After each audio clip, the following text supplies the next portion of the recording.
Bienvenue sur Fleur d'Avocat, je suis Lila Louise Maréchaux et dans ce podcast, je vais à la rencontre des avocats bien dans leur robe. Aujourd'hui, mon invité est maître Manon Barnel. Manon m'a été recommandée par Ariane Molaé et quand je l'ai contactée, je pensais qu'elle était ou qu'elle serait collaboratrice et puis en fait non, puisque elle s'est installée à son compte à la faveur du confinement. Ce n'est pas ce que vous pensez d'ailleurs, ou peut-être que vous ne pensez rien. Enfin bon, bref, vous découvrirez son histoire et l'histoire de son installation dans le cadre de cette interview. Et donc je remercie Ariane, comme je l'ai dit, et je fais aussi une petite dédicace à un certain Lucas qui se reconnaîtra et que nous connaissons en commun avec Manon. Et donc voilà. Manon a une activité assez généraliste, comme beaucoup de personnes qui se lancent à leur compte au début.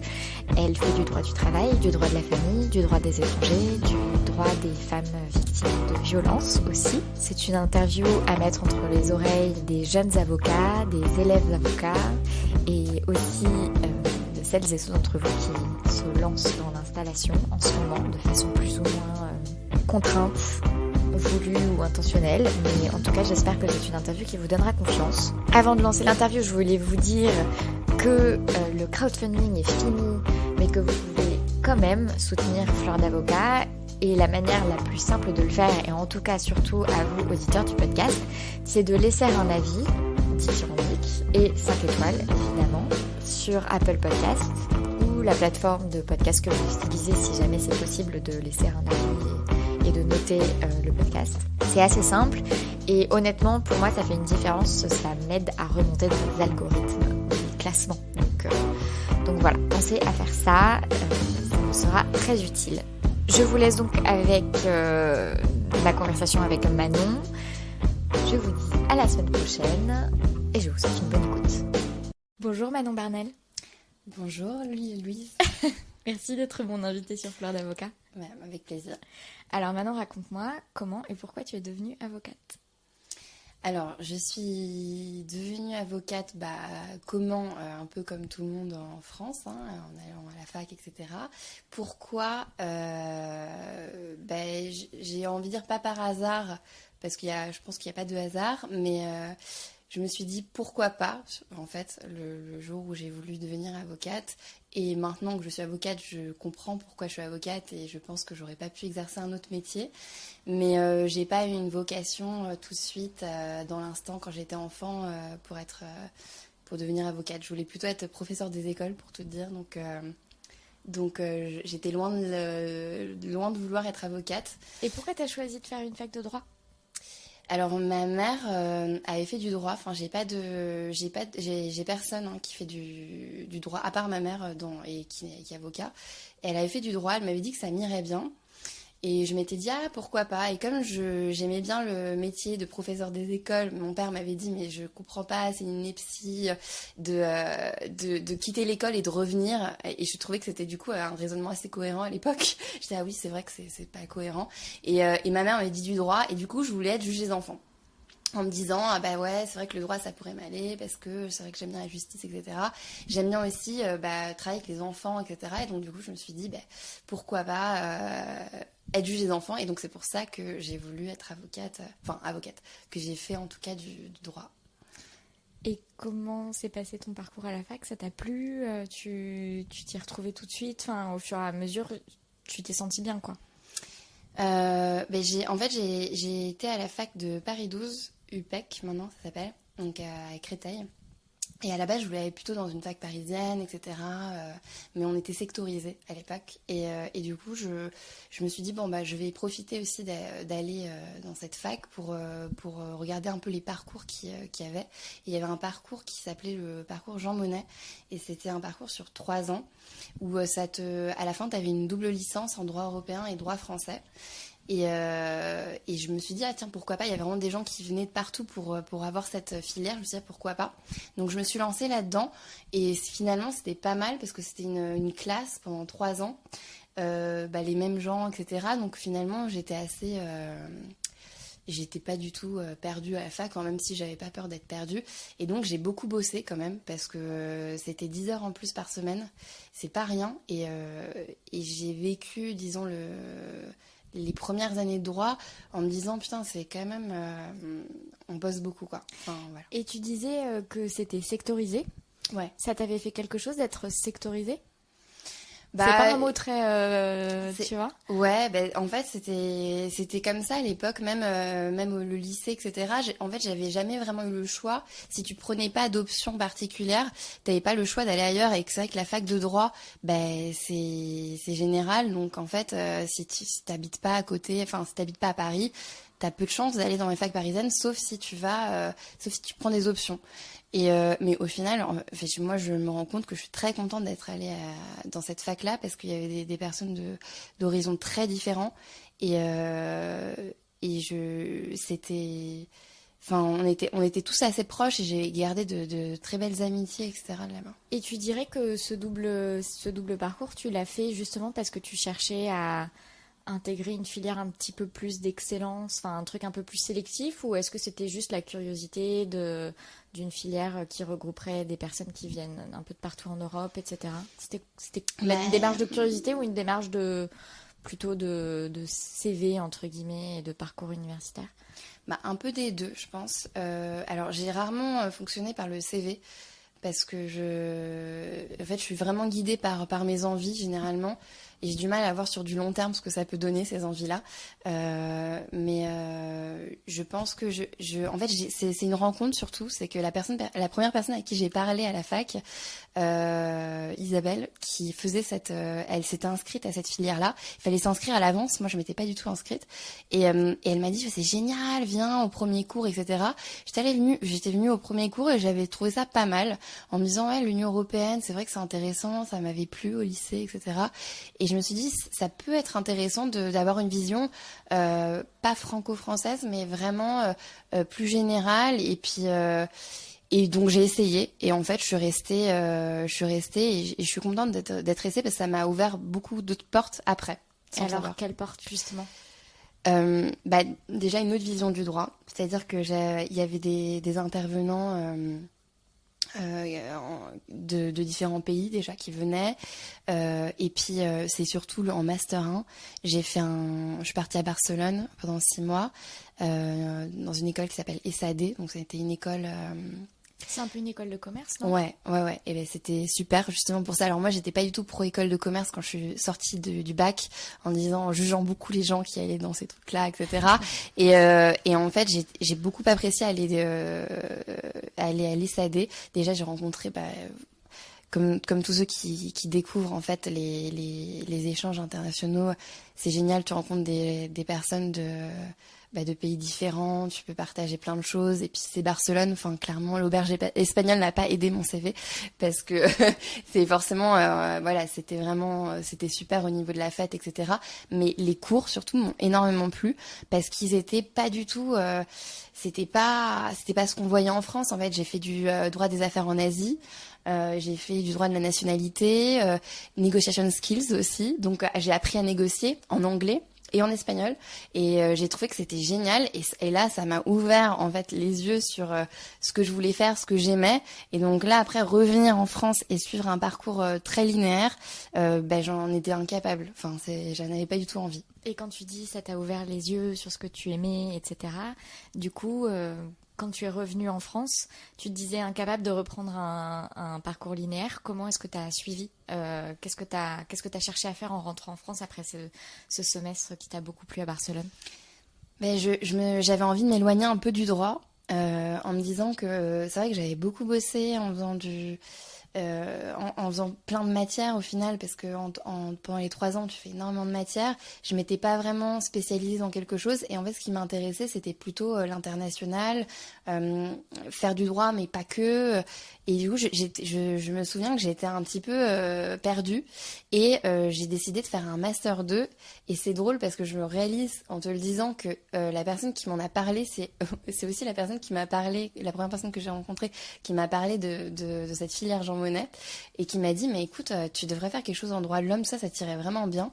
Et j'avais dit ah ouais c'est vrai et tout, je vais regarder. Et en fait finalement j'ai postulé dans 2 masters, vraiment que 2, et j'ai été prise au master 2 droit de l'homme à Strasbourg. C'était à l'époque l'Institut des hautes études européennes et maintenant c'est rattaché à l'IEP de Strasbourg.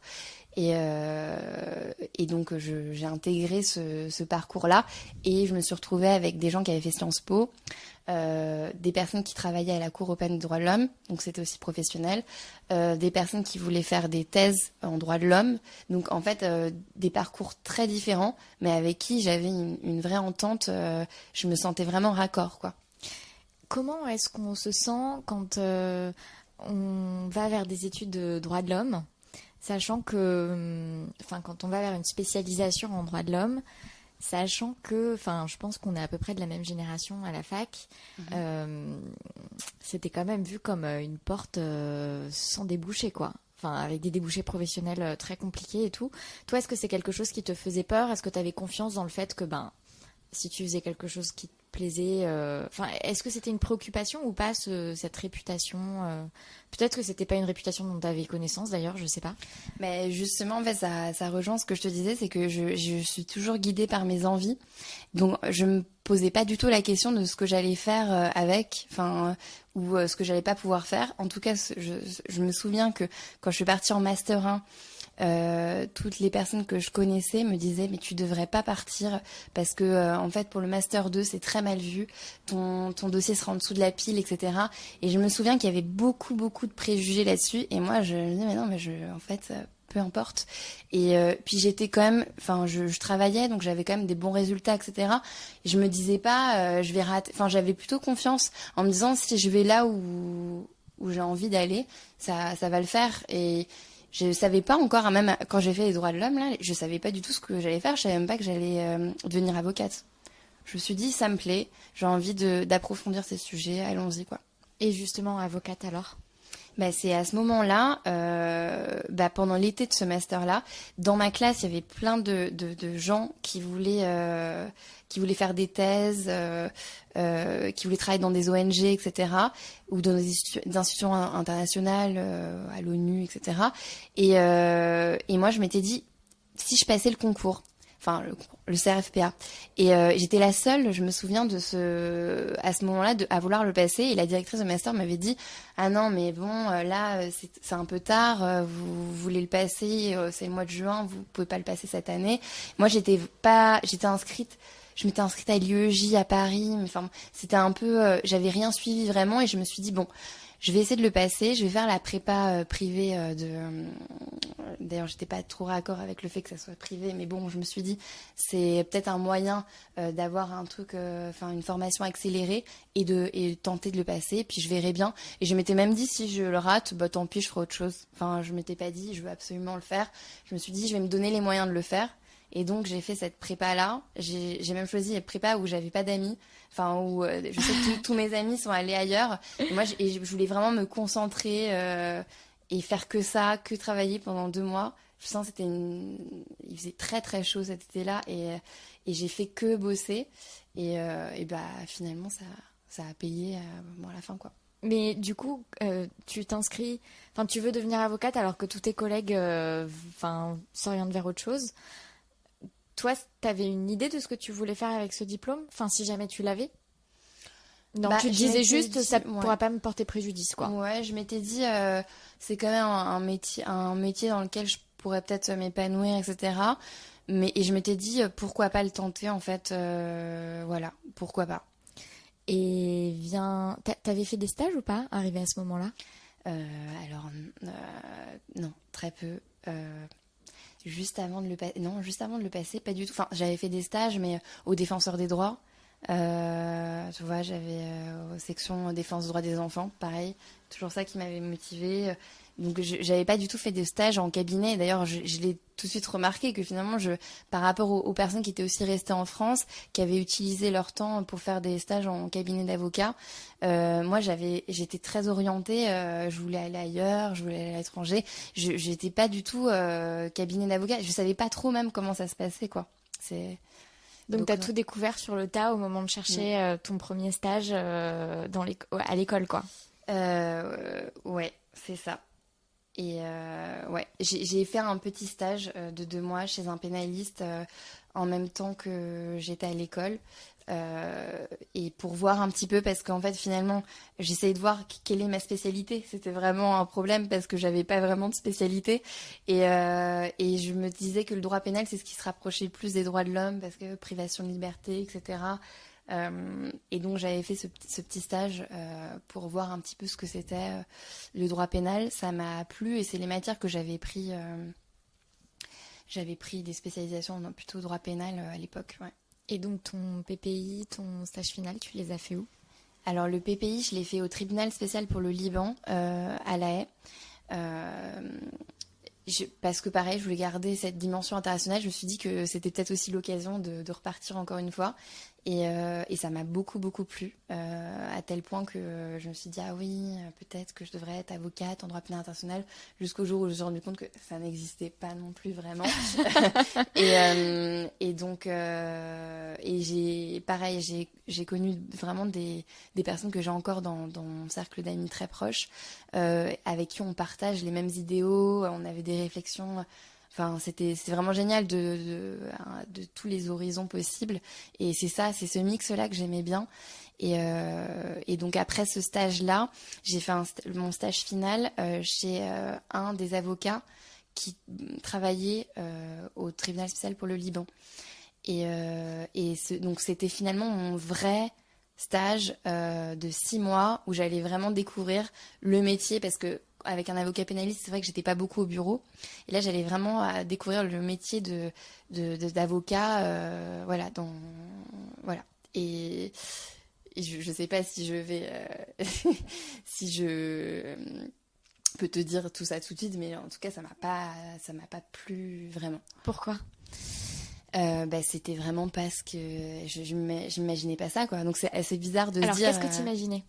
Je pense que j'imaginais un métier où on était beaucoup plus, alors que, enfin, j'avais pas 12 ans, hein, j'avais quand même passé le CRFPA, c'est pas, disons que c'est pas ça, c'est pas Ellie McBeal, enfin, j'étais pas, je le savais, mais disons que je pensais que, en fait, je m'attendais pas à une ambiance pareille dans un cabinet, et j'ai trouvé que l'ambiance était pas là, enfin, était pas au rendez-vous. Je trouvais que les stagiaires étaient pas forcément traités comme des personnes normales. Enfin,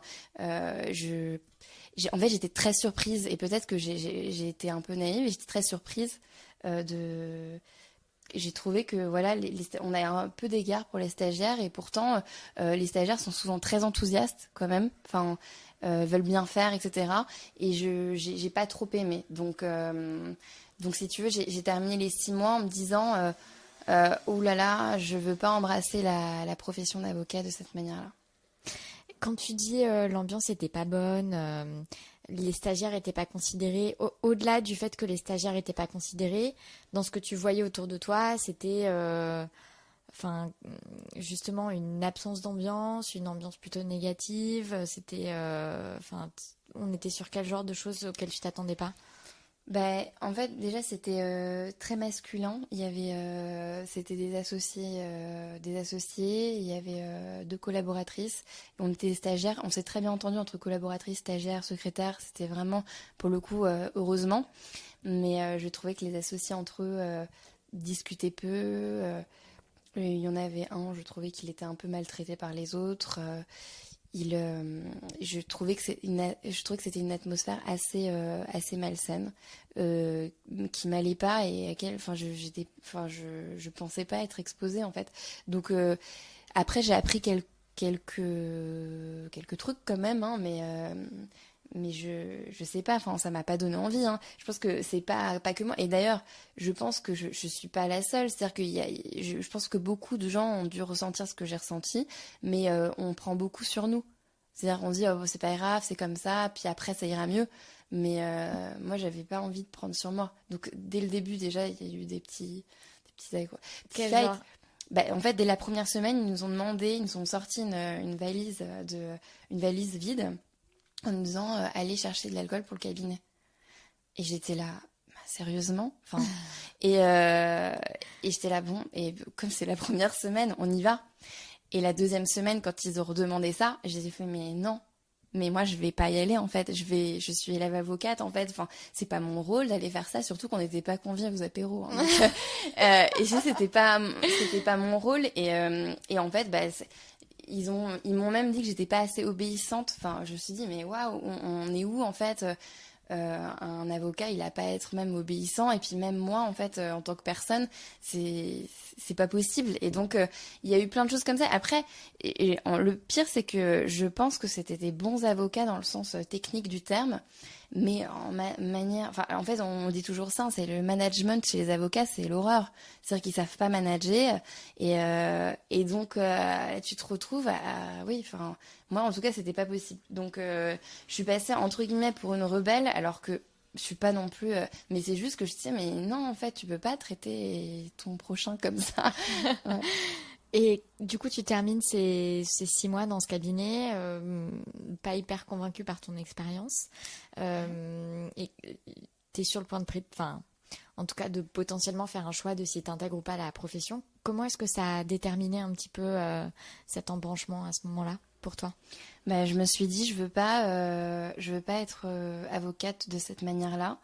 Et c'est vrai que moi, mes études de droit, elles ont été ponctuées par des choses assez douloureuses d'un point de vue familial, au début et à la fin. Et donc, j'ai aussi associé le droit à quelque chose un peu de lourd. Et si tu veux, quand j'allais avoir le CAPA, je me suis dit, à moi, la liberté, en fait. Et je me suis pas du tout dit, ah, ça y est, j'ai trouvé un cabinet. Je me suis dit, j'ai fait ce que j'avais à faire. Maintenant, j'ai plus aucune deadline. C'est moi qui vais c'est moi qui vais me mettre ces deadlines et c'est moi qui vais décider et me prendre un peu en main. Et donc, quand j'ai juste regardé mon parcours et ce que j'avais envie de faire, il était clair que j'avais pas du tout envie de chercher une collaboration quelque part. Et du coup, c'est un peu ça, le dernier échange que j'avais eu avec cet avocat. Il m'avait dit, bon, bah alors qu'est-ce que vous allez faire? Je lui avais dit, tout est possible. Et là, il était là... Il était là, mais ça veut dire quoi ça? Je lui ai dit, bah, tout est possible et tout. Il était là, bah, tardez pas trop parce que, en gros, on peut pas devenir un super avocat si on rentre pas très tôt, à 25 ou 26 ans. Enfin, bon, bref, avec des idées reçues. Et donc, j'avais dit, ok. Et là, je me suis dit, bah, je sais pas encore ce que je vais faire, mais j'avais envie de partir. Donc, Donc, t'es je suis partie? partie. Ouais. T'es partie où? Je suis partie, en fait, c'était avec mon copain de l'époque. Il avait terminé ses études dans une autre branche en même temps à peu près. Et moi, j'avais pas du tout envie de rester là. J'avais envie de prendre le large. Et, mais pas année sabbatique, hein, vraiment de faire quelque chose de sensé, mais de partir. Et comme j'étais toujours intéressée par le droit pénal international, j'avais pensé au tribunal qui juge les anciens Khmers rouges. Très vite parce que j'avais été très vite intéressée par ce tribunal-là. Pourquoi t'avais été intéressée par ce tribunal-là? Bah parce que déjà je trouvais que à la différence par exemple du tribunal spécial pour le Liban ou de la Cour pénale internationale, on était dans le pays. Et donc on jugeait quand même des anciens Khmers rouges sur le pays, enfin dans le pays. Je trouvais que c'était assez intéressant. Et puis ce tribunal, il était hybride, c'est-à-dire que pour la première fois, le tribunal spécial pour le Liban, c'est sur le même modèle qu'il a été créé. On intégrait en fait les victimes. Les victimes avaient une place dans le procès. Contrairement, on n'était pas à l'anglo-saxonne, il y a quand même du droit germanique qui rentrait un petit peu dans ce droit pénal international. Et donc, j'étais intéressée et au tribunal spécial pour le Liban, j'étais dans une équipe de défense donc d'un des accusés. Et là, je m'étais dit, ça serait intéressant d'aller du côté victime, sachant qu'il y avait pas mal d'associations, etc. Et je me suis dit, ça m'intéresse. Et donc, je me suis dit, bah, pourquoi pas le Cambodge? À l'époque, mon copain s'était dit, bah oui, moi ça me va aussi. On pourra vivre, disons qu'on savait que on pourrait, même avec peu d'économie, on pourrait quand même vivre un peu au Cambodge au début et démarrer. Et puis lui, ça lui disait bien de découvrir ce pays. Mais ni lui ni moi ne connaissions l'Asie. C'est-à-dire qu'on est parti en se disant banco, mais on connaissait pas l'Asie, on savait pas si on allait aimer ou pas. Voilà, et on est parti, on a pris la décision et je crois qu'on a pris nos billets, je crois, 1 mois et demi après. Donc, pour dire qu'en fait, la vie, c'est que des prises de décision parce que Voilà, c'est aussi simple que de prendre un billet et de partir. Et j'avais, pour le coup, j'avais encore rien. C'est-à-dire que j'étais intéressée par le tribunal et je devais rencontrer des personnes qui y travaillaient, mais j'avais rien de concret. Voilà. Donc tu prends ton billet, t'arrives au Cambodge, et là? Ben, je prends mon billet. De là, quand tu prends la décision, généralement, il y a plein de choses qui arrivent. Et j'ai une amie, Caroline, qui m'a présenté quelqu'un qui revenait du Cambodge, improbable, et qui avait été chargé de t'aider à l'Université royale de Phnom Penh. Et il m'a dit, bah oui, mais je crois qu'ils cherchent des gens. Alors j'étais là, ah bon, incroyable. Et donc j'ai postulé. Et ils m'ont dit, bah oui, on cherche quelqu'un, un chargé de TD en droit pénal des affaires et en droit bancaire et financier. Droit bancaire et financier, évidemment, j'avais même pas fait moi-même. Droit pénal des affaires, ça allait. Et j'avais dit, ah bon, ils m'ont dit, ah oui, mais on a vraiment besoin de quelqu'un. Si t'aimes le challenge, alors j'étais là, bon, bah oui, très bien, banco, j'y vais. Et donc, en fait, je suis arrivée au Cambodge en sachant que j'allais enseigner le soir ces cours-là à des personnes, enfin, c'était des étudiants qui étaient en master à Assas. C'était un double cursus. Assas, Cambodge, il y avait voilà, donc avec cette université-là, et il y avait des Khmers aussi, donc c'était une classe mélangée. Et donc quand je suis arrivée au Cambodge, en fait, j'ai au bout de, je sais pas, 3-4 jours, j'étais dans une salle de classe en train d'enseigner ces matières-là que je potassais avant, notamment droit bancaire et financier. Donc là, tu t'es acheté Voilà. des bouquins en droit bancaire et financier. Ouais. Pour Et je me pouvoir suis dit, transmettre quelque chose. je donne quand même des cours à des personnes qui peut-être ont juste 2 ans de moins que moi, qui ont fait des MBA et des machins. Et donc moi j'arrive. Et finalement ça s'est bien passé parce que... J'allais te demander justement la question de la légitimité et de la confiance en soi que tu as dû avoir à ce moment-là. Ah ouais. J'ai pris sur moi parce que je pense que j'avais un peu peur. Mais en même temps je me disais, challenge, enfin... Vas-y, en plus j'ai toujours aimé l'enseignement, donc je me suis dit allons-y, et puis c'est pas grave, enfin limite j'étais pas dans mon pays, je me suis dit si c'est la grosse honte, on oubliera vite. Mais en vérité j'avais pas trop peur, je me disais juste effectivement faut que je fasse bien les choses, mais je pense que ça s'est bien passé en fait. Bah de toute façon. Ouais. T'as pas eu l'impression... Enfin, je veux dire, sur place, t'as réussi à transmettre.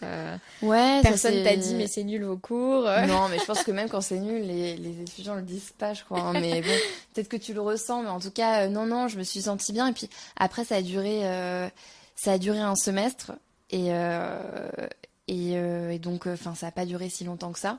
Et en fait, entre-temps, ce qui est assez étrange, mais l'ascension est rapide, peut-être au Cambodge, mais je suis devenue prof de droit à l'université de management. Donc là, c'était en anglais et c'était une université uniquement Khmer où ils recherchaient, en fait, je suis tombée vraiment par hasard, quelqu'un qui fasse un cours en droit international des affaires. Et donc je trouvais ça génial, donc j'ai fait bah oui, pourquoi pas. Et donc je me suis retrouvée juste après, en fait, prof de droit international des affaires où j'ai dû créer mon cours en anglais. Et donc mes cours à Barcelone m'ont un peu aidée parce que j'avais fait du droit des affaires en Asie sans savoir que ça allait m'aider pour la suite. Donc voilà, j'ai créé un cours et ça c'était vraiment intéressant parce que j'étais vraiment plongée dans dans la culture aussi. J'étais avec des étudiants khmer et il y avait une autre façon de voir les choses et puis c'était pas ma langue non plus. Donc voilà. Et du coup, au Cambodge, t'es restée combien de temps? Je suis restée 2 ans. Et donc 2 ans à faire que de l'enseignement ou est-ce que tu as appris la pratique aussi en cours de route?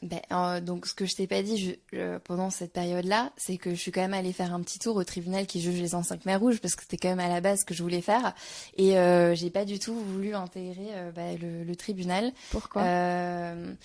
Justement parce que j'avais commencé en enseignant et je parlais beaucoup aux étudiants Khmer du tribunal en disant mais qu'est-ce que ça signifie pour vous? Est-ce que vous considérez, enfin c'est tout le truc, est-ce que la justice réparatrice, est-ce que pour vous ça a un sens quand je juge les anciens Khmer rouges? Parce qu'au fur et à mesure, je me suis rendu compte que quand même au gouvernement, il y avait encore des anciens Khmer rouges. Donc quel est le sens de juger certains Khmer rouges et pas d'autres?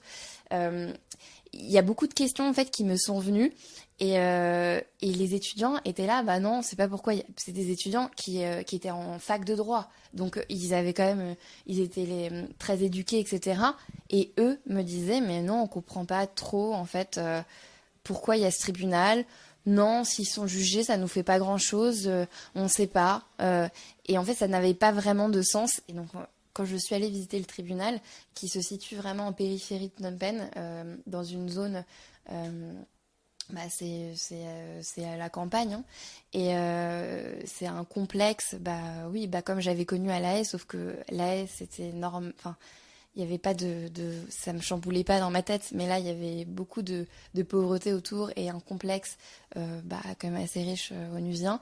Et et je sais pas, ça m'a pas mise à l'aise. C'est bizarre, hein, parce que pourtant j'ai été passionnée. Et puis après, on m'a aussi proposé de faire un stage non rémunéré, alors que j'étais quand même avocate. Et je me suis dit, waouh, c'est quand même encore le système de l'ONU où on ne paye pas les gens qui travaillent quand ils sont stagiaires. Ça, je comprends pas encore. Et ça dure longtemps, quoi. Je comprends pas comment ça peut exister, en fait. C'est vraiment dommage parce que, enfin, il y a de belles choses, mais il y a aussi les revers, voilà. Et donc, en fait, pour moi aussi, ce qui est important, c'est d'avoir du sens, de mettre du sens dans ce que je fais. Et là, je me suis dit, ça n'a pas de sens, en fait, d'y aller si j'en avais pas envie. Donc c'est pour ça que j'ai continué dans l'enseignement. Et en me disant, écoute, après avoir enseigné, donc la première année, je me suis dit, peut-être que je rentrerai en France, mais j'avais l'impression de pas avoir tout fait, en fait ce que j'avais envie de faire. J'ai pas une impression. Et c'est pour ça que finalement, en fait, j'ai fait complètement autre chose. Je suis restée au Cambodge, j'ai fait complètement autre chose. Au fur et à mesure, je commençais à connaître le monde des expats, etc. Il y a beaucoup de Français au Cambodge, énormément, plus que ce que je n'imaginais. Et au fur et à mesure, j'entendais parler d'un poste où il y avait des gens qui recherchaient quelqu'un dans une ONG. Et au fur et à mesure, le poste s'est affiné et ça avait l'air vraiment trop bien, sauf que c'était pas du tout du droit. Et du coup, j'étais là, bon, je vais quand même me renseigner. Et je me suis renseignée auprès de la personne qui proposait ce poste. Et ça m'a vraiment plu. Enfin, il m'en a parlé, j'ai fait oui, j'ai dit oui direct, vraiment, sans hésitation. Pourtant, j'hésite beaucoup, moi, à chaque fois, etc. Et là, j'ai fait ouais, j'y vais. Et en gros, le boulot, c'était une ONG qui s'appelle Toutes à l'école. C'est une ONG française qui a été fondée par l'ancienne directrice de Marie-Claire, Tina Kiefer. Et donc, c'est une ONG qui a les moyens de ses ambitions, parce qu'ils avaient quand même pas mal de fonds, et donc ils ont créé vraiment quelque chose d'incroyable. En gros, une très grande école qui va de la maternelle, pas de la maternelle, de la primaire au lycée, uniquement pour filles issues de milieux défavorisés qui viennent de la campagne proche de Phnom Penh, pour en fait leur donner une chance d'être éduquées, disons, parce que là-bas il y avait encore des différences entre les garçons et les filles. C'est vrai qu'on privilégiait l'éducation des filles, etc. Et le but, c'était de créer une sorte un peu d'élite khmer, de femmes, qui parlaient anglais, mais aussi français, avec des profs qui étaient khmer, mais aussi qui étaient internationaux, etc. Et leur donner la possibilité de voyager à l'étranger pour les meilleurs. Elles sont venues en France, etc. Et pour moi, je trouvais ça vraiment génial. Enfin, le projet me bottait vraiment. Et en fait, ils cherchaient quelqu'un. Ils s'étaient jamais posé la question de l'orientation professionnelle de ces filles-là. Parce que les plus grandes, elles étaient au niveau seconde. Enfin, c'était le niveau 10, donc niveau seconde pour nous. Elles avaient 15-16 ans. Et ils s'étaient pas dit... comment on va les insérer dans le milieu du travail, parce qu'elles vont être éduquées, etc. Le but, c'est quand même qu'elles restent au Cambodge aussi, qu'elles fassent quelque chose de leur pays, etc. Pas qu'elles aillent à l'étranger et qu'elles soient vraiment une valeur ajoutée pour leur pays. Et en fait, ils n'avaient pas encore réfléchi à ça, et donc ils voulaient créer un département qui concerne donc l'orientation professionnelle de ces filles-là. Et il y avait des cours aussi d'ouverture sur le monde, donc montrer un peu la puissance aussi des femmes dans différents pays. Donc évidemment, ça me parlait, j'étais là, c'est génial. Des cours aussi d'éducation sexuelle, parce que le but, c'était pas qu'elles tombent enceintes à 15 ans, comme c'est aussi beaucoup le cas. Il y avait des cours depuis qu'elles étaient petites, mais des cours un peu plus poussés sur le consentement aussi. À quel moment je suis consentante ou pas. Et voilà, c'était un département comme ça de matière incroyable où rien n'avait été encore créé. Et donc on me disait, on cherche quelqu'un pour le créer et pour engager des personnes qui soient compétentes à ces différents postes. Et là, j'étais là, ouais, c'est pour moi. Et donc, j'ai commencé comme ça, j'ai cette expérience-là. Et donc, tu as travaillé pour cette ONG pendant combien de temps? 1 an. En fait, je m'étais fixée, j'aurais pu rester plus longtemps, mais je m'étais fixée 1 an parce que je me suis dit qu'à un moment aussi, il fallait que je revienne en France parce que j'avais quand même eu mon diplôme. Enfin, j'avais pas envie que mon départ soit une fuite un peu, je veux plus rentrer, etc. Et surtout, j'avais aussi envie, la profonde envie que mon poste, enfin, qu'il y ait un Khmer aussi qui me remplace, qui prenne ce département en charge parce que finalement, enfin, moi, ma valeur ajoutée, c'est parce que j'avais aussi de l'enthousiasme et aussi des idées, beaucoup d'idées sur l'orientation professionnelle, notamment, je leur ai fait faire, par exemple, des stages qu'on faisait en troisième. Je les ai mis dans différents milieux. J'ai beaucoup travaillé là-dessus, mais c'est par rapport à mon expérience. Mais je me suis dit que ce département-là, un Khmer pourrait carrément le diriger. Et pour moi, c'est un peu le but. C'est quand tu rentres dans une ONG et que tu es un expat, le but, c'est que ce soit les personnes, enfin la population qui puisse reprendre les rênes en fait de l'ONG. Donc et puis à la fin de ce truc, tu te voyais pas poursuivre au Cambodge pour le coup, tu avais envie de rentrer en France, quoi, de raccrocher un peu les wagons. En fait, pas forcément raccrocher le wagon, mais je m'étais dit que je suis pas partie pour faire ma vie ailleurs, je suis partie pour m'enrichir. Et ça a été génial parce que, enfin, comme je t'ai dit au début, moi je voulais être prof des écoles. Donc en fait, moi j'ai donné des cours, j'ai beaucoup enseigné au Cambodge et c'était génial. C'est ce que je voulais faire et ça avait beaucoup de sens. Mais j'ai senti qu'il fallait que je rentre en France. Et puis le moment où je suis rentrée aussi, c'était peut-être à peu près 3 mois après les attentats au Bataclan, etc. Moi, je les ai pas vécus. Et c'est vrai que j'avais aussi envie d'être proche de mon pays, des miens, etc. C'était bizarre de le vivre d'aussi loin. Et donc, j'ai senti que, en fait, toi, tu sens, hein, quand tu dois démarrer autre chose. Donc, par contre, j'étais vraiment bien, quoi. Mais je me suis dit, ça y est, c'est mon expérience. J'en garde vraiment du positif, surtout de la flexibilité. Enfin, moi, je pense que c'est ça, parce que travailler avec des personnes qui sont de nationalités différentes et puis faire en sorte que tout fonctionne bien, c'est hyper compliqué, hein. Moi, je me suis creusé la tête pour des choses de la pure logistique. Je pensais pas du tout que ça allait c'était hyper fatigant de me dire est-ce que ça va marcher, est-ce que moi en tant que j'apparais pas comme un peu tu sais, un peu la petite blanche qui sait tout, enfin, parce que elle se retrouve à la tête de quelque chose. C'était hyper difficile pour moi d'essayer d'avoir de faire les choses bien en fait, d'être juste, de faire les choses bien et donc j'ai beaucoup appris et là pour le métier d'avocat c'est incroyable, ça m'a rien qu'avec les clients, j'arrive à m'adapter à plein de sortes de clients et ça c'est je pense grâce à ça en partie. Et donc en rentrant en France, t'es rentrée en te disant je vais trouver un travail comme avocate ou c'était ça ou peut-être autre chose après tout aussi dans le domaine du droit international ou non, tu voulais être non avocate. franchement je voulais tenter l'aventure, je voulais être avocate. Je savais que j'avais pu avoir une expérience qui était pas mauvaise en soi, hein. Je pense qu'il y a plein de gens, enfin j'ai toutes celles qui ont eu la même expérience que moi, elles ont continué, elles étaient très bien dans leur profession et puis le fait d'avoir eu 2 ans comme ça un petit peu suspendus, j'ai aussi pu voir mes confrères, consoeurs qui sont rentrés dans la profession avant moi et donc qui avaient chacun avait son expérience. C'était aussi intéressant de voir un petit peu, il y en avait beaucoup qui avaient des expériences pas super, qui m'ont raconté, j'étais là ah ouais, enfin bon je comprends et puis on relativisait, etc. Et donc là je suis rentrée en me disant ouais je veux être avocate, je vais chercher un petit peu et j'ai trouvé rapidement, mais bon c'est pas été super concluant. T'as trouvé rapidement dans quoi, dans quel type de structure? Et en fait, je suis revenue quand je suis revenue au Cambodge, je suis revenue dans ma maison familiale qui est à Saint-Maur, dans le 94. Et en fait, il y a un cabinet qui était à 5 minutes de chez moi en voiture, qui cherchait quelqu'un. Et je me suis dit ah bah tiens, c'est l'occasion, je vais pouvoir remettre un pied à l'étrier. C'est pas très loin de chez moi, c'est pas mal, il cherche quelqu'un tout de suite, pourquoi pas. Et il cherchait quelqu'un avec 2-3 ans d'expérience déjà. Donc là, j'étais là, bon, je vais quand même postuler, même si je les ai clairement pas. Et puis surtout, j'ai fait 2 ans d'autres choses. Donc clairement, moi, en plus, je me souviens que j'étais stressée par un truc, c'était la réforme de 2016 du droit des contrats. J'étais là, mais je n'ai pas du tout suivi cette réforme.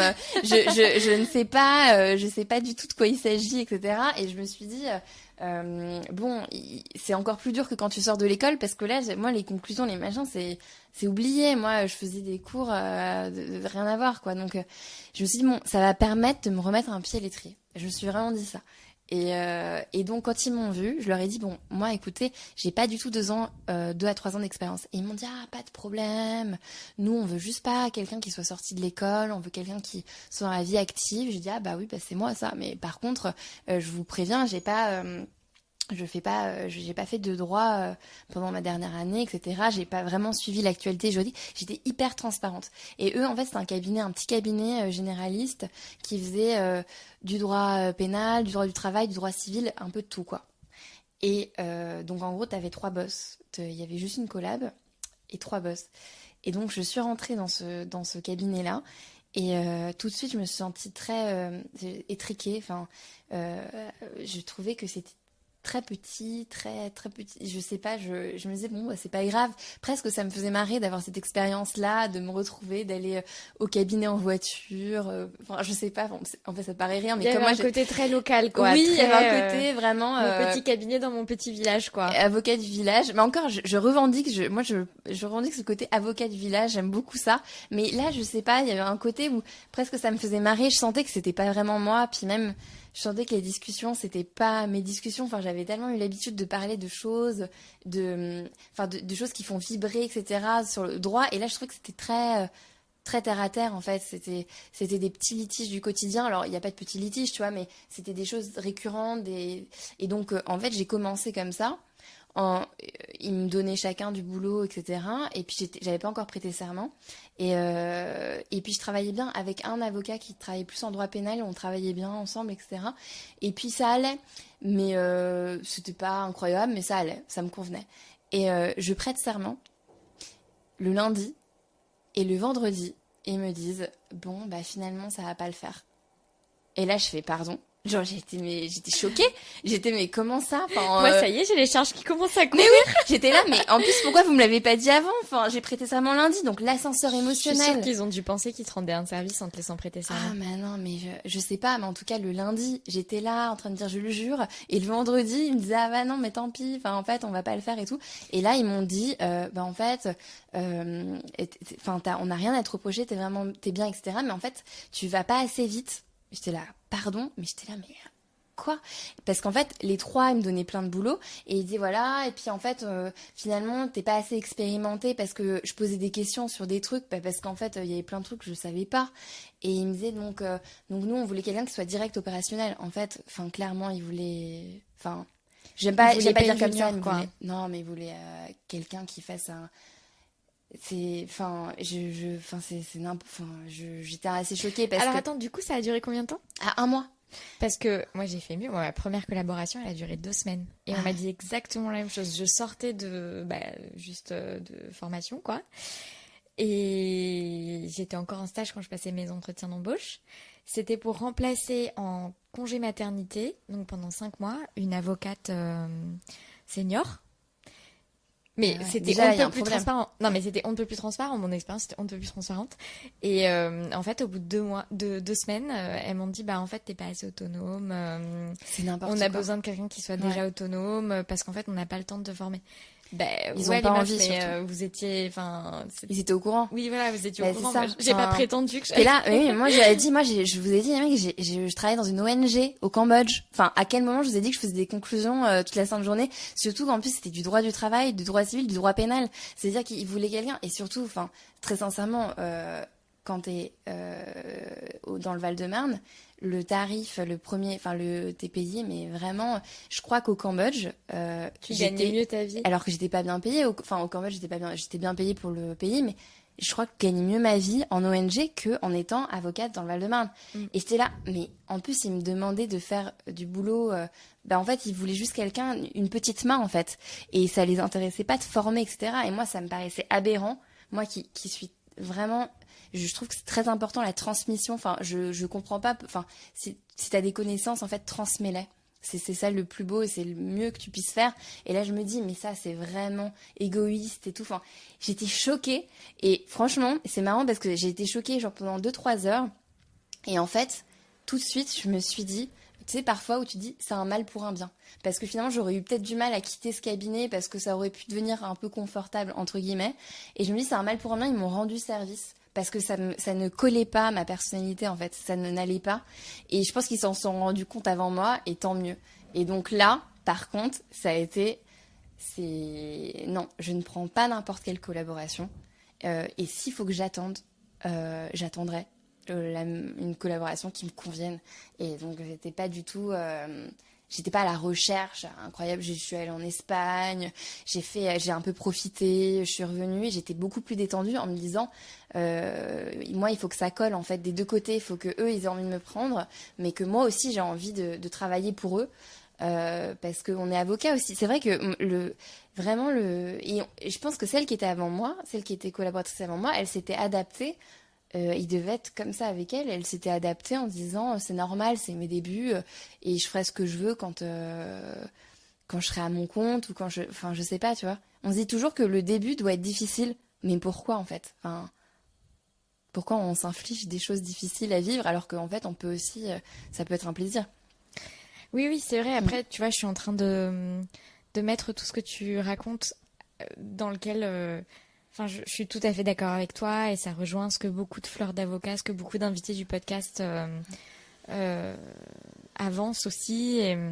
Mais là, je suis en train de le mettre en perspective avec la crise actuelle, avec tous les collaborateurs qui ont été virés de leur cabinet, et donc beaucoup de personnes qui se retrouvent sur le marché avec pas forcément beaucoup de boulot parce que bon, il y a des cabinets qui recrutent beaucoup en ce moment, mais il y a aussi toute l'autre partie du barreau qui est un peu sclérosée, quoi, où les postes sont gelés, les recrutements sont gelés.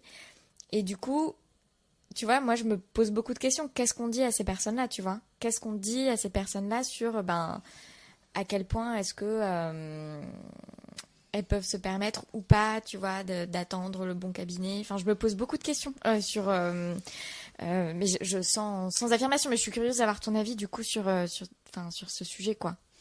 Moi, je pense que, on n'est pas, quand je te dis j'étais dans l'attente du cabinet, en fait, je l'ai trouvé, je crois, 1 mois et demi après.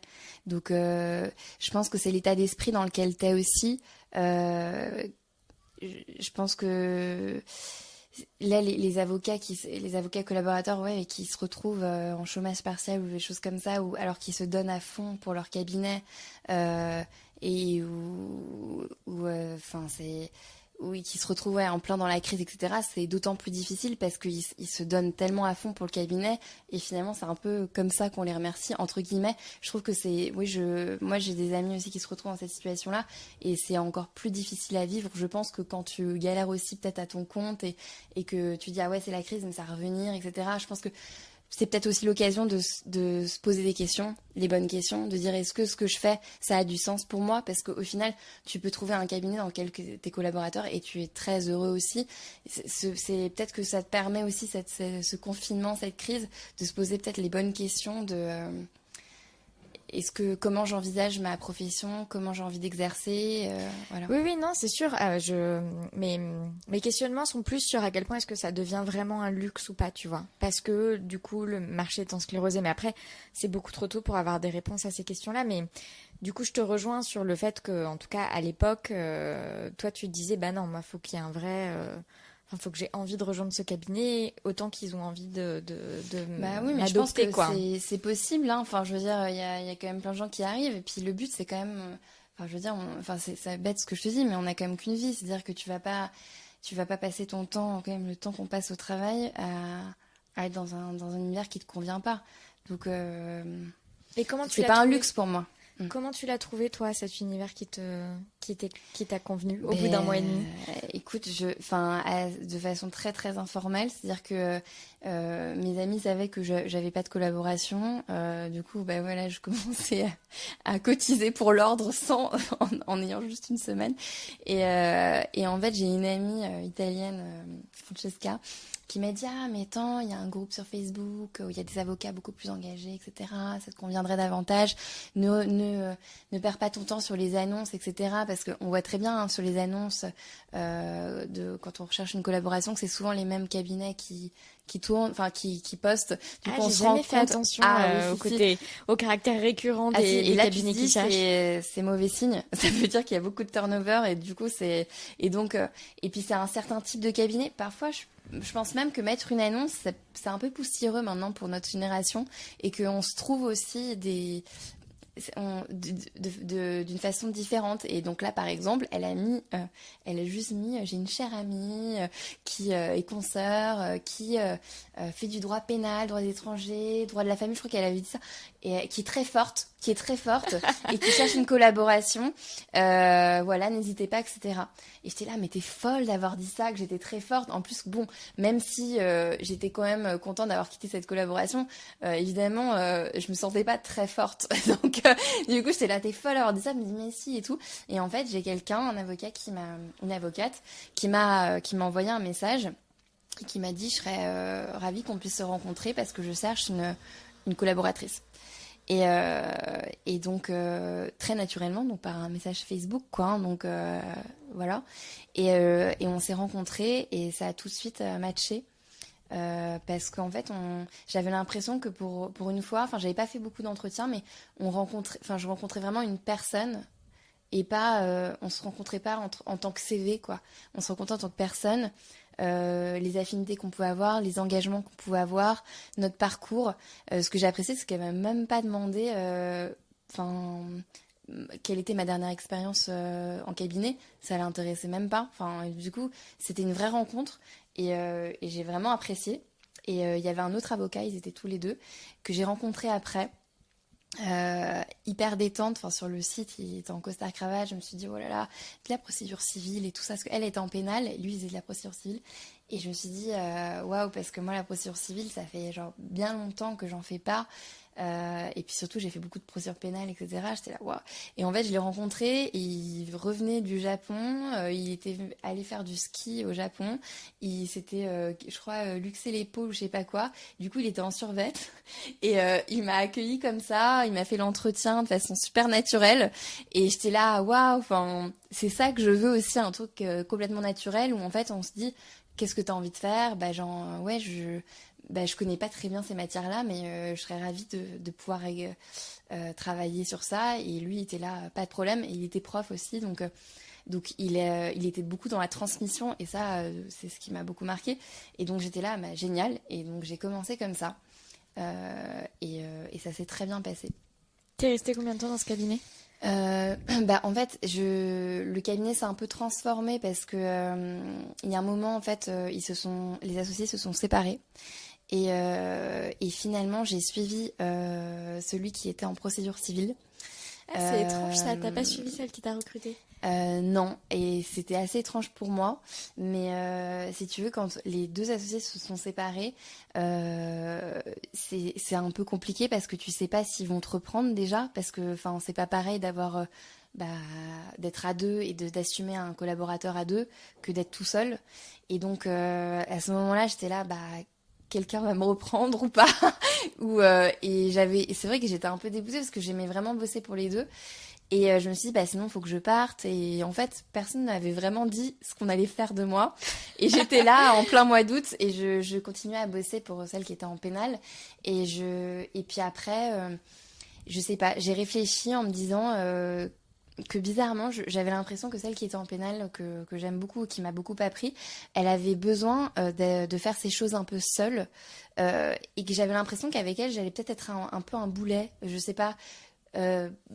J'avais pas l'impression que je serais une plus-value ou j'en sais rien.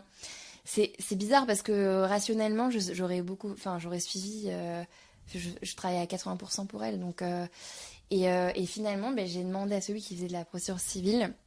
Je lui ai moi-même demandé, je lui ai dit écoute, si tu veux me conserver en tant que collaboratrice, je suis là. Et donc c'était très étrange, je me souviens qu'il avait coucou, c'est moi. Il a laissé, je lui ai dit au téléphone, je lui ai dit voilà, si tu veux me reprendre, je suis là. Et là gros blanc en mode mais trop bizarre de proposer toi-même ta propre candidature. Et en fait, il a été, je pense, assez touché que j'ai envie de continuer parce que lui, il disait lui, il disait toujours que sa matière, c'est des matières de gros jackie, quoi. Il disait ça. C'est quoi une matière de jackie? Alors, parce qu'il disait que c'était pas du tout sexy, quoi. Il faisait la procédure civile d'exécution. Il faisait des trucs très techniques en fait, et donc il était super surpris que quelqu'un qui aimait le pénal soit ok pour le suivre. Et moi-même j'étais surprise, hein, je t'avoue que j'étais moi-même surprise. Mais en fait ça a marché tellement bien. Enfin, lui je pense qu'il a un côté très désorganisé et moi aussi, mais enfin on a quand même de l'organisation dans notre désorganisation, mais du coup très flex. Et j'aimais ça en fait. J'aimais et c'est vrai qu'avec l'expérience que j'ai eue au Cambodge et tout ça, j'ai appris à favoriser aussi le relationnel. Et donc je me suis dit même si c'est pas des matières qui me transcendent, j'aimais quand même bien parce que j'aimais bien le côté très technique aussi. Et ce que j'aimais bien aussi, c'est que il m'a poussé et au fur et à mesure, c'est aussi ça que j'ai eu vraiment de la chance. Il m'a poussé à développer ma clientèle perso et je l'ai vraiment développée. Enfin, vraiment, vraiment. C'est-à-dire Et que alors, comment 50, t'as fait 50. pour vraiment développer ta clientèle perso? Bah, Alors ça, c'était à Paris ou à Paris. à Ah non, Ouais. non. Alors en fait, j'ai été tout de suite à Paris. C'est-à-dire qu'après l'expérience ratée, Village. déjà, je me disais, j'avais voulais plus du tout être dans le Val-de-Marne parce que en fait, je me rendais compte que je connaissais des gens et j'avais envie d'anonymat. Mais j'avais terriblement envie d'anonymat, j'avais envie d'être tranquille. Et donc, je me suis dit, à Paris, c'est parfait. Et donc, je recherchais qu'à Paris après. On s'était terminé. Donc, en plus de ça, j'ai dû changer de barreau. C'était vraiment, alors pour une semaine, quoi. J'ai dû changer de barreau et tout ça. Mais bon, ça valait le coup. Et donc en fait, j'ai, à côté de cette activité assez technique, procédure civile, j'ai développé des matières qui me parlaient plus. Donc j'ai continué un peu en droit pénal, j'ai fait pas mal de droit de la famille et du droit civil. Et comment est-ce que tu as développé justement? Écoute, c'est... Parce que tu t'es éloigné de ta zone natale, enfin en tout cas de ta zone d'origine, et donc aussi mine de rien des dossiers qui tombent un peu par le biais de la famille, de... Ah non, mais j'avais zéro dossier de la famille. Ouais. Si tu veux, mon premier dossier, c'était la secrétaire du cabinet de Saint-Maur qui m'a dit oui, c'est vraiment des affreux de t'avoir fait ça. Elle était à fond. Elle dit, se rend pas compte, t'es une super avocate. Et elle me soutenait vraiment à mort.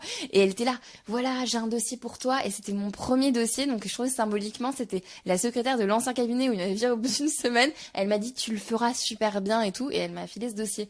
Et donc ça, c'est le seul dossier que j'ai eu finalement là-bas. Et après, progressivement, ça a été franchement, du bouche à oreille. Mais Même... qu'à circuler à partir de quel foyer infectieux? Mais je sais pas. Alors après, je me suis aussi, je pense que ça a beaucoup joué aussi. Je m'étais inscrite sur une plateforme. Donc je sais pas si je dois taire le nom, mais c'est pas la radio publique, donc je pense que je suis pas contrainte au fait de pas pouvoir. De toute façon, peu importe, il y a plein de plateformes. Je me suis inscrite sur une plateforme en particulier en me disant, ça peut être pas mal. Je vais mettre droit des personnes, tout ce qui est droit des personnes, etc. Et j'avais une petite fiche, etc. Et je pense que ça m'a apporté des clients. Et ça m'a apporté, je pense, peut-être une dizaine de clients. Et en fait, c'est ces clients-là aussi qui m'ont apporté d'autres clients. Et ça a été comme ça. Je pense que ça a beaucoup joué. Et puis, ouais, ça a beaucoup joué. Parce que encore maintenant, aujourd'hui, j'ai des clients qui viennent de la part d'autres clients que j'avais il y a 2 ans. Oui, maintenant, en fait, le bouche à oreille fonctionne de telle façon que... Et alors, j'ai 2 questions. Une question qui est sur ton rapport aux honoraires. À l'époque, et puis je suppose comment est-ce qu'il a évolué.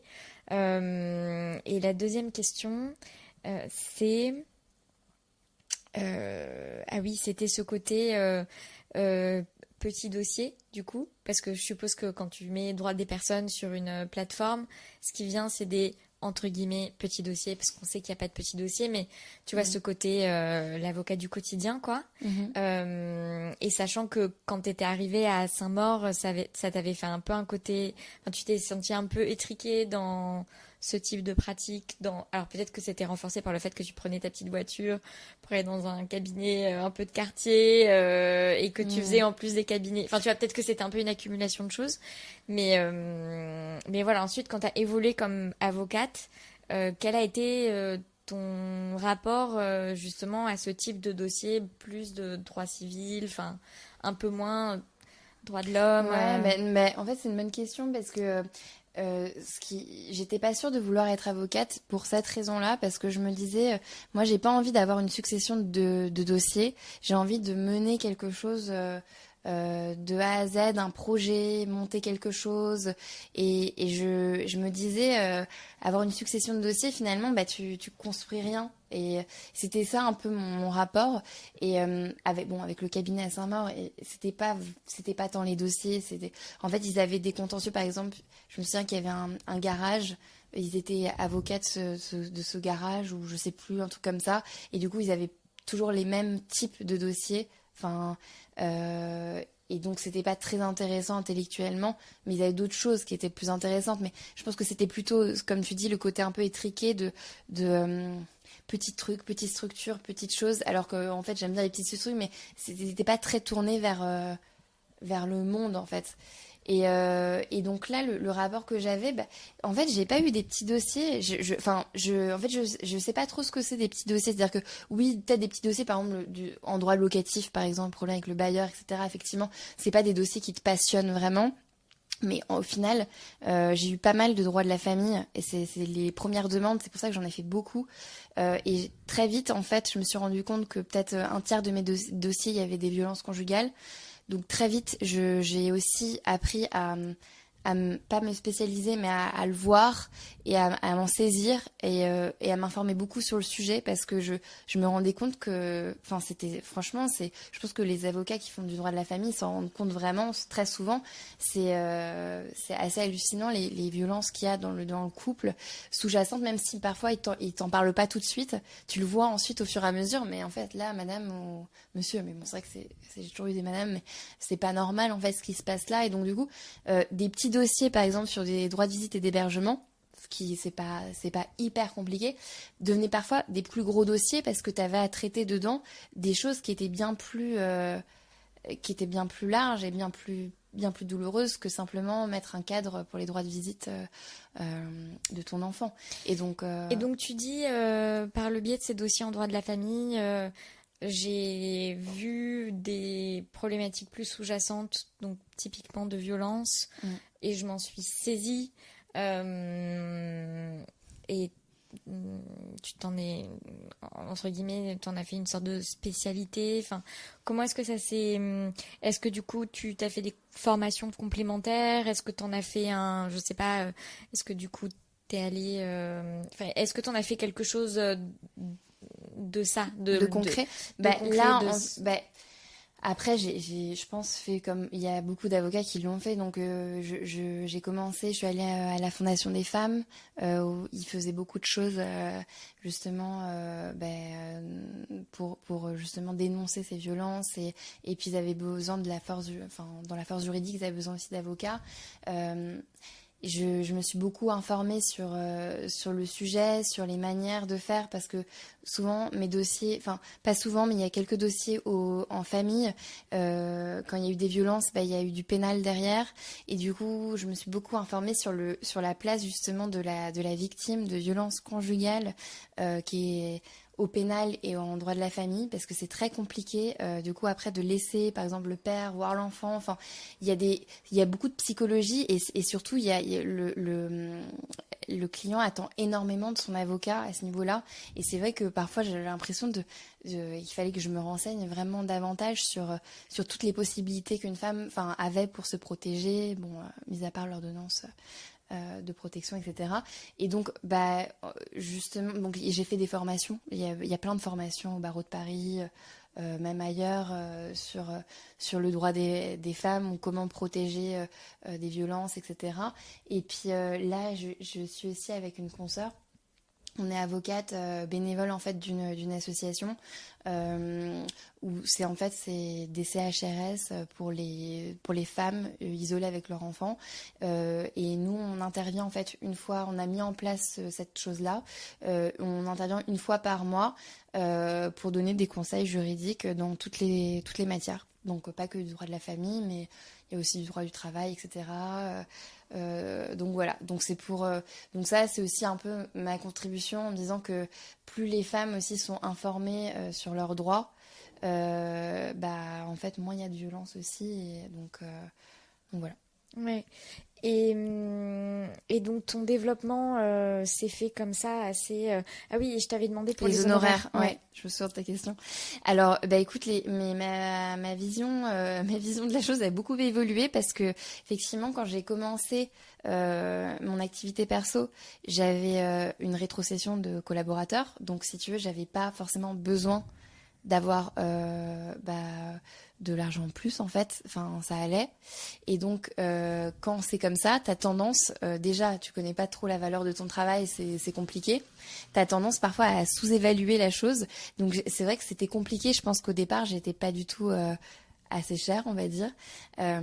Parfois même comme c'était des problématiques très compliquées avec des personnes qui sont, tu le sais, en droit des personnes qui sont pas forcément très fortunées, tu leur demandes un mois de salaire, enfin c'est très compliqué, même toi, psychologiquement, de dire voilà je leur demande ça. Donc au début ça a été un peu compliqué, même de savoir où est-ce que je me positionnais, tu vois, si tu dois faire des forfaits, du tarif horaire, et le tarif horaire, à combien il est, etc. Enfin c'est très compliqué. Et là, ma vision a progressivement changé. Et depuis que je suis à mon compte maintenant, depuis moins d'un mois, évidemment que maintenant, je peux plus rigoler sur entre guillemets, sur les honoraires. Et donc, j'essaye d'évaluer vraiment. Parce qu'en fait, on bosse vraiment. C'est-à-dire que parfois, on est un peu mal de faire payer les gens, alors que en fait, on bosse vraiment. On n'est pas payé à rien faire. Et donc là, j'essaye d'être un peu plus stricte sur ma façon de facturer, de noter un peu plus mes temps, mes diligences, tout ce que je fais par dossier pour être raccord et pour aussi que ça soit rentable quoi, comme activité. Et est-ce que tu dirais quelle est ta perception de ce temps que tu as passé à développer en parallèle de ta collaboration et donc à pouvoir te permettre de... Parce que je me demande en fait, je vais te dire d'où je pars, ce sera plus simple. En fait, je me demande si la collaboration, enfin c'est pas pour encourager les gens à être sous-payés dans leur dossier perso, mais je me demande si c'est pas aussi un peu l'occasion de se faire la main, tu vois, de gagner confiance dans le fait qu'ils peuvent gérer un dossier perso. Ils le sous-facturent un peu, mais tu vois, cette sous-facturation est compensée par la confiance qu'ils gagnent en eux, du fait de trouver des clients, de les gérer de A à Z tout seul. Enfin, tu vois ce que je veux dire, c'est compensé d'amorcer un bouche à oreille aussi. Enfin, tu vois, c'est compensé par plein de choses qui sont pas forcément pécuniaires. Et donc, en fait, de pas trop culpabiliser au début de sous-facturer parce que, ok, ça sous-facture, mais d'un autre côté, du coup, il y a quand même des premiers dossiers qui rentrent, tu te fais la main, t'as le bouche à oreille qui commence à fonctionner si ça marche bien. Et si tu te foires sur un dossier, ce qui n'est pas souhaitable, mais ce qui peut arriver, je sais pas s'il y a une culpabilité en moins du fait que t'as pas fait payer très cher, mais tu vois, je pense que quand même ça aide. Je pense que t'es toujours mal quand tu te foires. Non, mais t'es toujours mal, mais mine de rien, je pense que ça aide aussi un petit peu à voilà. Et du coup, bien évidemment, après vient le moment où il faut plus se structurer, en faire quelque chose de rentable. C'est pas souhaitable de à terme s'habituer à voilà, mais je me demande s'il n'y a pas ce côté un petit peu, tu vois. Non, mais t'as raison. Alors après, il y a beaucoup d'avocats qui se plaignent de ça parce qu'ils disent, voilà, il y a des avocats qui vont sous-facturer des procédures qui valent beaucoup plus. Et du coup, il y a des clients qui vont perdre parce qu'ils vont aller vers ces avocats. Il y en a beaucoup, hein, surtout en droit de la famille, qui râlent à cause de ça. Mais comme tu dis, pour moi, qu'on soit associé au collaborateur, on a tout intérêt à laisser le collaborateur avoir une clientèle perso parce que je pense qu'on est bien meilleur dans son travail déjà quand on a déjà connu la difficulté que c'est et la responsabilité que c'est de gérer un dossier soi-même. Et moi, je pense que dans mon travail, j'ai été vraiment, vraiment meilleure dès lors que j'ai eu des dossiers perso où j'ai dû prendre la responsabilité de ce que j'écrivais dans les conclusions, prendre la responsabilité de comment j'allais faire ma plaidoirie, comment j'allais m'adresser aux clients, etc. Et donc ça, après, quand tu as les clients de la personne pour qui tu bosses à gérer, c'est beaucoup plus simple. Et surtout, il est très rassuré parce que tu gères le dossier moi j'étais hyper à l'aise et donc je gérais le dossier comme je gérais le mien. Et donc ça, pour moi, c'est déjà tu t'exerces. Et c'est vrai que les petits dossiers comme ça, où tu te sens moins légitime, par exemple, tu te dis, je vais pas lui faire payer le temps que j'ai mis à rechercher ça, alors qu'en fait, si j'étais spécialisée dans la matière, j'aurais pas mis autant de temps. Bon, ça, c'est un peu le défaut des jeunes avocats, parce qu'on dit à chaque fois, non, ça, je vais pas lui faire payer ma méconnaissance de ce thème-là, alors que je devrais le savoir. Non, en fait. On fait des recherches quoi qu'il arrive parce que de toutes les manières, on doit toujours s'actualiser. Donc même un avocat qui est très bon dans ce qu'il fait, il est obligé de se perfectionner. Il y a des recherches à faire. Ouais. Donc oui, c'est oui et non. C'est-à-dire que c'est pas parce que tu commences dans certaines matières, dans un domaine, que tu dois aussi sous-facturer, quoi. Ça, c'est sûr. Et combien de temps est-ce que tu es resté dans ce cabinet Combien de temps est-ce que tu es resté du coup avec cet avocat comme collaboratrice 2 ans et demi. 2 ans et demi. Ouais. Et ça vient de se terminer du coup? Oui. J'ai pris la décision de quitter la collaboration mais juste avant le confinement, c'est-à-dire que vraiment je ne pouvais même pas envisager qu'il y ait un confinement en me disant voilà, je me mets à mon compte le 1er mai. Et il y a eu le confinement. Et donc là, j'ai fait très bonne décision. C'était assez compliqué de me projeter dans une future vie d'avocat à son compte en plein confinement. Et alors? Écoute, ça va. Moi, j'ai plutôt bien vécu le confinement. Parce que ça m'a permis aussi de me poser et ça m'a fait une vraie transition du coup entre ma collaboration et le passage d'avocat à son compte ça m'a permis de réfléchir même à comment je voulais exercer. Je me suis inscrite aussi au diplôme sur 2 ans pour être médiateur. Donc là, je suis la formation de médiation. Donc ça, c'est peut-être que j'y pensais, mais peut-être que j'aurais pas pris cette décision-là si j'avais pas eu un petit temps d'arrêt en me disant, c'est quand même un petit peu... ça peut être très intéressant de se mettre à la médiation parce qu'il y a toutes les réformes qui vous obligent à régler de façon amiable, en tout cas à tenter de régler le litige de manière amiable. Et donc je me dis, pour moi, c'est l'avenir et c'est hyper intéressant même la formation en elle-même est hyper intéressante.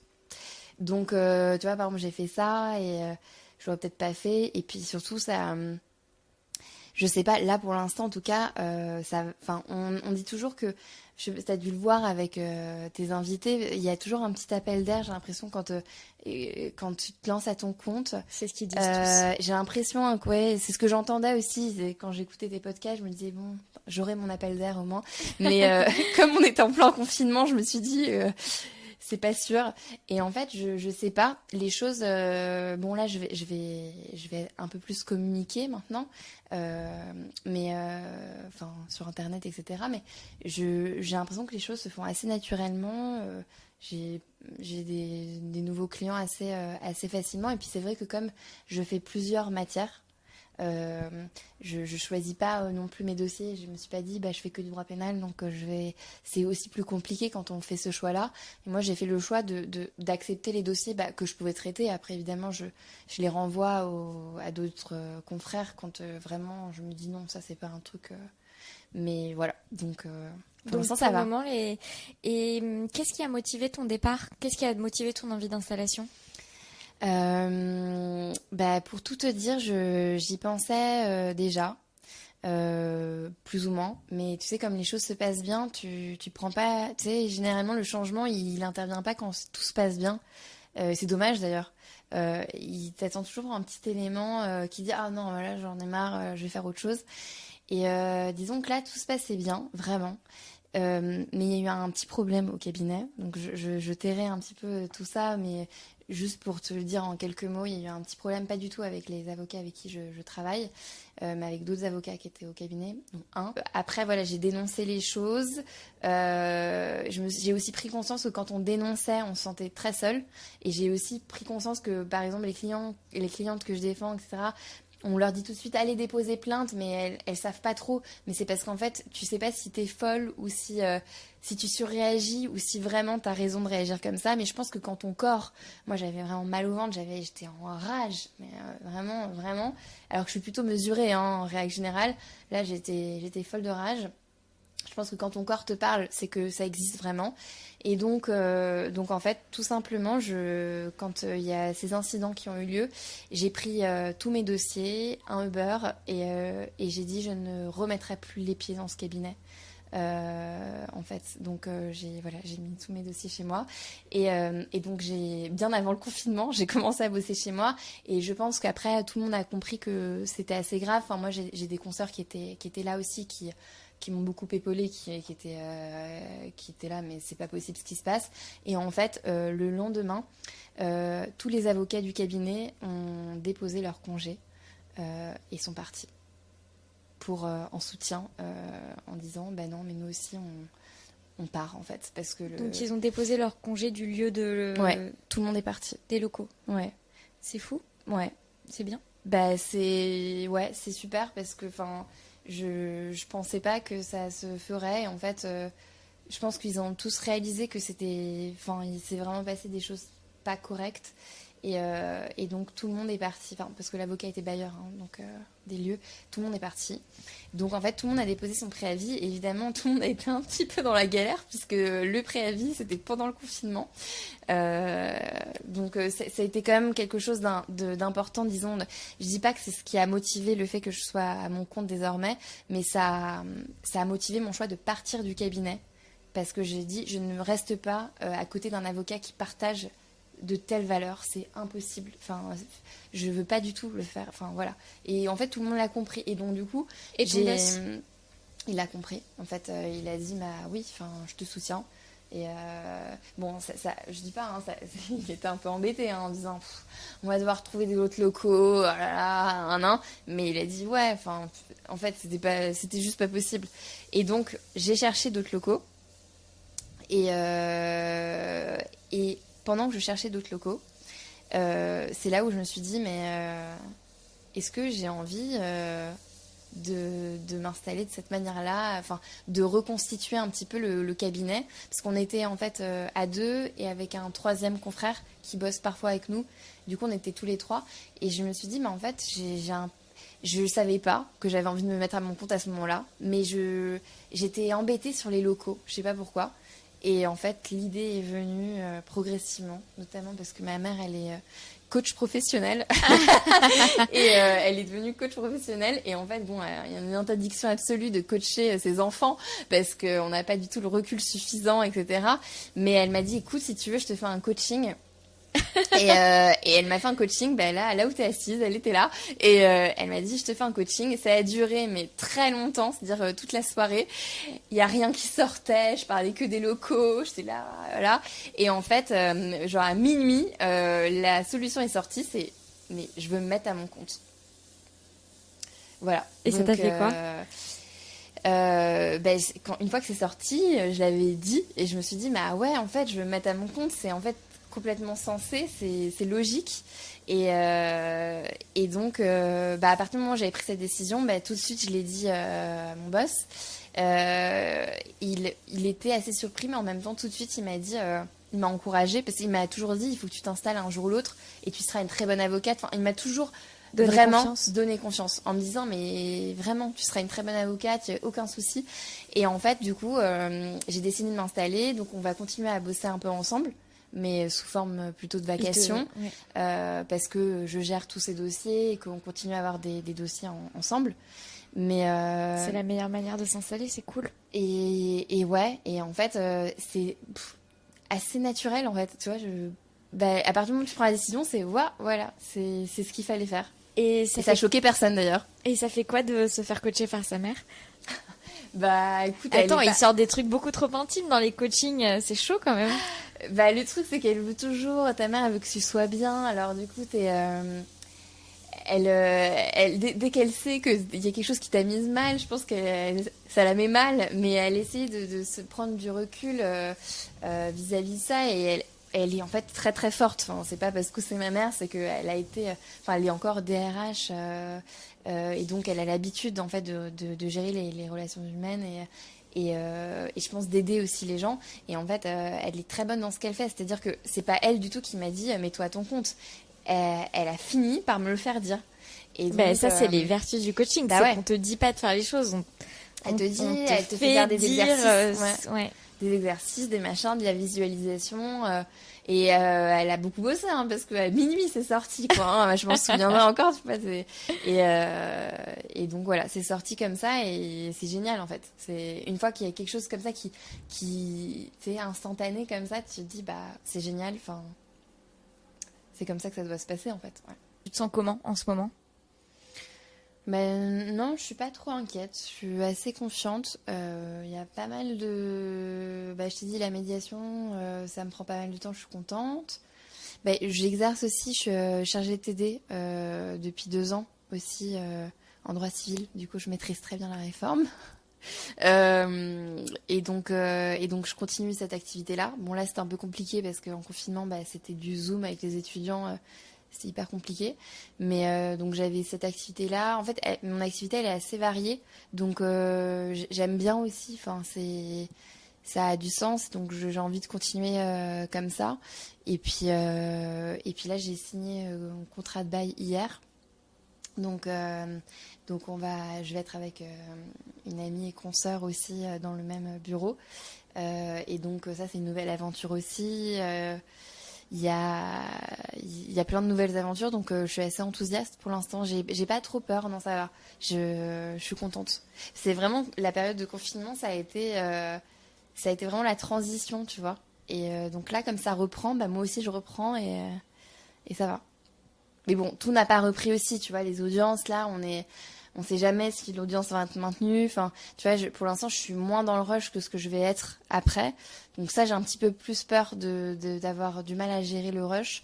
Mais dans l'ensemble, non, je suis contente. Je suis très contente. Et quelle est ta dernière joie? Bah, ma dernière joie, je pense que c'est sûrement d'avoir signé mon contrat de bail hier. Et puis, avant-dernière, j'ai fêté mon anniversaire il y a pas longtemps. Et comme c'était le déconfinement, je l'ai fêté plein de fois avec plein d'amis différents. Et donc, j'ai eu plein de petites joies ces derniers jours. Donc, voilà. Trop cool. Et qu'est-ce que tu portes sous ta robe?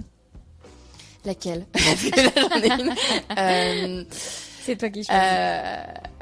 Sous ma robe, ah oui, je sais que tu poses beaucoup cette question et j'adhère à chaque fois aux personnes qui disent je ne porte jamais de basket parce que moi non plus, je ne veux pas être de la team basket. Je trouve qu'il faut pas du tout porter une robe avec des baskets. Ça m'est déjà arrivé une fois quand j'ai oublié une audience et j'avais trop honte. Je regardais mes pieds plus que même que tout le monde parce que j'avais l'impression que c'était vraiment la honte. On ne voyait que tes baskets. Ah ouais, je voyais que mes grosses baskets et donc pas de basket, mais sinon peu importe tant que je me sens bien. Enfin, je porte surtout le dossier, la défense de quelqu'un. Enfin, vraiment, peu importe. Super, merci beaucoup Manon. Bah merci Lilia Louise.